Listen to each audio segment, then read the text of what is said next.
کسی شاعر نے کیا خوب کہا ہے کہ جا کے بیٹھا نہ کر اے بت تو مسلمانوں میں، تیری صورت خلل انداز ہے ایمانوں میں۔ سلطان العارفین حضرت سلطان باہو رحمۃ اللہ علیہ کی ذات گرامی اولیاؤں کی صف میں ایک منفرد مقام رکھتی ہے۔ آپ کی تعلیمات و تصنیفات طالب مولا کی باطنی رہنمائی اور اللہ تعالیٰ کا قرب و وصال پانے کی خاطر مشعل راہ ہیں۔ آپ ہمیشہ سیر و سیاحت میں رہا کرتے تھے۔ کتاب محسن الاسرار سلطان الابراد میں درج ہے کہ ایک دفعہ آپ دلی تشریف لے گئے۔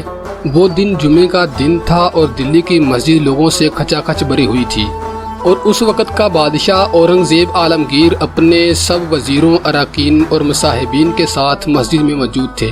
حضرت سلطان العارفین رحمۃ اللہ علیہ بھی سب سے پیچھے مسجد کے ایک کونے میں کالی کملی اوڑھے بیٹھ گئے۔ چنانچہ آپ رحمۃ اللہ علیہ نے آنکھیں بند کیں اور تمام حاضرین مسجد کے دلوں کی طرف متوجہ ہوئے۔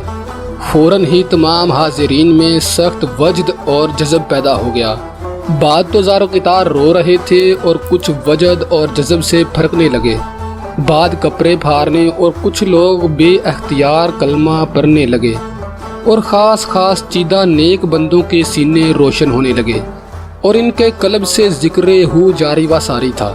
اورنگزیب عالمگیر معمول کے خلاف یہ حالت وجد و اضطراب دیکھ کر اپنے مذہبی اور روحانی مشیروں سے پوچھنے لگے کہ آج کیا وجہ ہے کہ لوگوں میں یہ باطنی ہیجان اور روحانی استغراق کیوں پیدا ہوا ہے؟ چنانچہ آپ کے مشیر نے جواب دیا کہ یہ معاملہ کسی بڑے زبردست ولی کامل کی توجہ سے خالی نہیں ہے۔ ایسا معلوم ہوتا ہے کہ خدا کا کوئی نہایت ہی مقرب اور محبوب ولی اس مسجد میں آج تشریف فرما ہے۔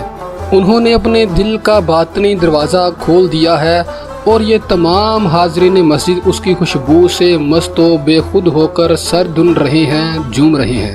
اس پر ایک دوسرے مصاحب بولے کہ ہم نے سنا ہے کہ آج دن کو صبح کے وقت بھی بازار میں ایک اجنبی سیاہ کملی والے فقیر کی نظر سے لوگوں کی ایسی ہی حالت ہو گئی تھی، اور ایک کوہرام سا مچ گیا تھا۔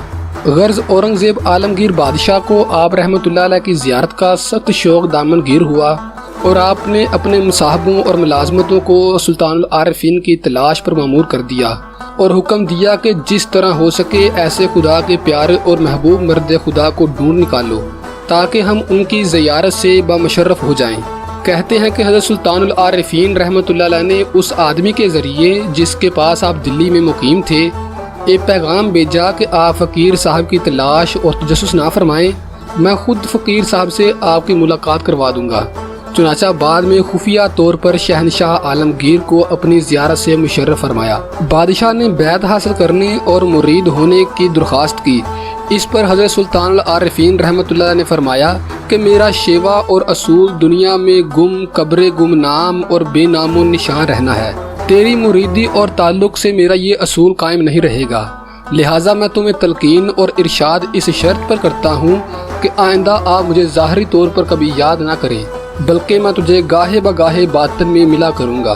کہتے ہیں کہ اس شرط پر حضرت سلطان العارفین نے بادشاہ اورنگزیب عالمگیر کو تلقین فرمائی، اور رسالہ اورنگزیب شاہی لکھ کر ان کے حوالے کیا اور وہاں سے رخصت ہوئے۔